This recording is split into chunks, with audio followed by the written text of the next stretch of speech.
Bueno, pues hoy voy a cometer aquí una osadía, porque he traído a un invitado muy especial, sobre todo siendo este un informativo de televisión. Don Santiago Vázquez, muy buenas noches. Hermano, muchas gracias por estar aquí con nosotros. no tengo que ser yo el que te doy las gracias a ti, te felicite, porque pienso, yo que he hecho tantos telediarios en mi vida profesional, pienso que es uno de los mejores telediarios que hay en España. Pues nada, pero vamos a dejarlo así. Muchísimas gracias. No, es que quería felicitarte y tenía ganas de venir a darte un abrazo y decirte enhorabuena. Pues muchas gracias, porque si hemos estado estos días con padres de la Constitución, usted es un padre de la televisión.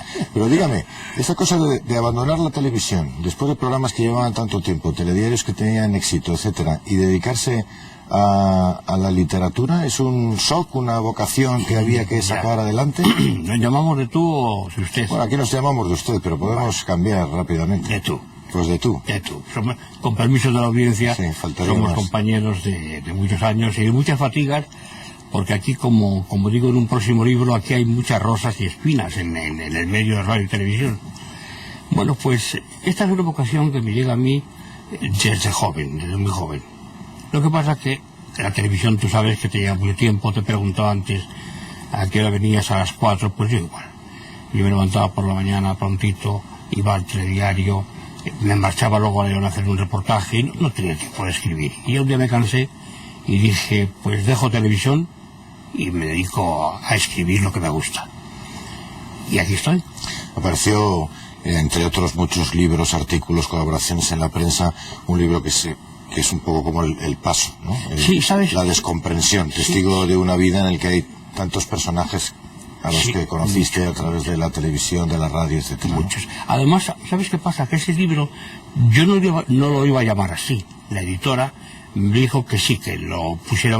Yo lo iba a titular De Franco al rey Juan Carlos, porque es toda una etapa, realmente. Y entonces me dijo, no, porque para que no haya connotaciones políticas, y el libro no es político en absoluto, vamos a llamar el testigo de una vida, donde se recoge pues toda mi vida profesional, con todos los personajes que he tenido, entre ellos Sofía Loren, los Reyes, por supuesto, Gracia de Mónaco, Cary Grant, etcétera, etcétera. Y es un libro... Sofía Loren, hay una foto bonita con Sofía Loren. Sí, es muy bonita estoy con ella ahí tomando... Sí. Tomando un ¿Cómo era y luego me cantó la canción. ¿Ah, sí? Te quiero tanto y tanto, me decía. Yo, fíjate, con aquella edad. Pues es un libro que tenía ganas yo de hacer. Me costó bastante tiempo. Pero con todos los documentos que tengo y fotografías, pues había para hacer 3 libros más. Tengo cerca de 1000 fotografías en Alemania, en distintos sitios. Pero bueno, me conformé con ese y ahí inicié. Es el segundo libro. El primero fue dedicado a los niños de 1 a 2 años, porque yo hacía Un Mundo para Ellos. Un Mundo para Ellos. Exactamente. Y dediqué un libro dedicado a los niños de 0 a 2 años. Este fue el segundo y luego ahora el tercero. Queríamos hablar precisamente de este libro, que es el más reciente, publicado hace muy poco tiempo, este mismo año. Sí, hace mes y medio. Que es Isabel I de Castilla. Has pasado por el artículo periodístico, por el ensayo, por la literatura, por la de ficción y esta biografía de Isabel I de Castilla.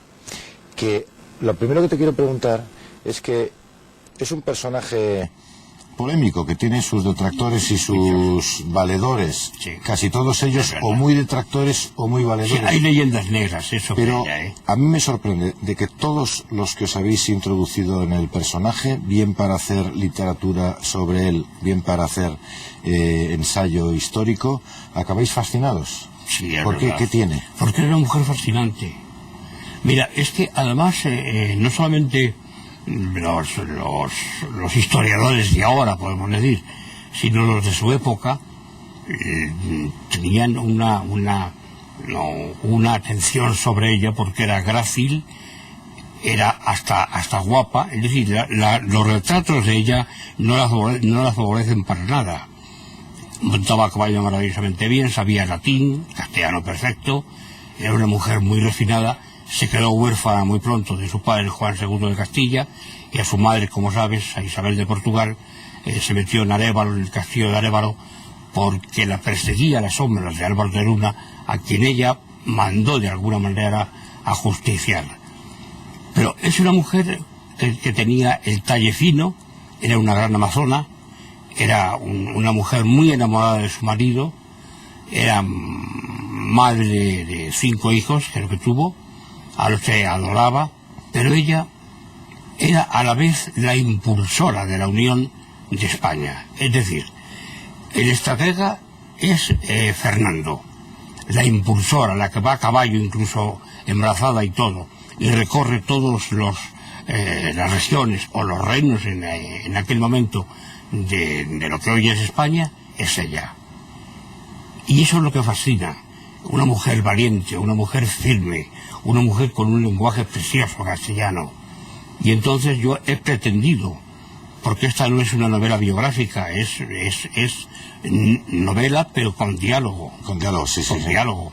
Que eso es lo importante para saber cómo es ella, y que ha llorado muchas veces. Se dice que tuvo 8 cuchillos de dolor, y es cierto, porque murió su hija Isabel, la primogénita, murió luego su nieto, que era el heredero, murió su hermano Alfonso, se llamaba Alfonso XII. Alfonso XII, que era al quien correspondía la corona, una vez muerto Enrique IV, pero luego salió, como sabéis perfectamente, pues la Beltraneja, que luchó contra Isabel la Católica para el trono de Castilla.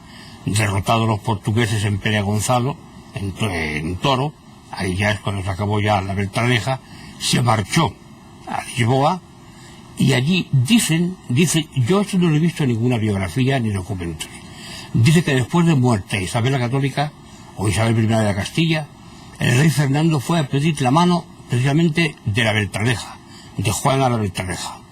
Yo eso no lo he visto, pero se dice. Y ella ¿Y se siguió en el el convento. título de la Católica lo refleja bien al personaje? Sí, bueno, mira, ella tenía una gran fe. Era una mujer que creía en Dios y tenía una fe enorme en que esto iba a ser un gran pueblo, en que los 5 reinos en que se dividía España entonces iban a estar unificados tras la toma de Granada.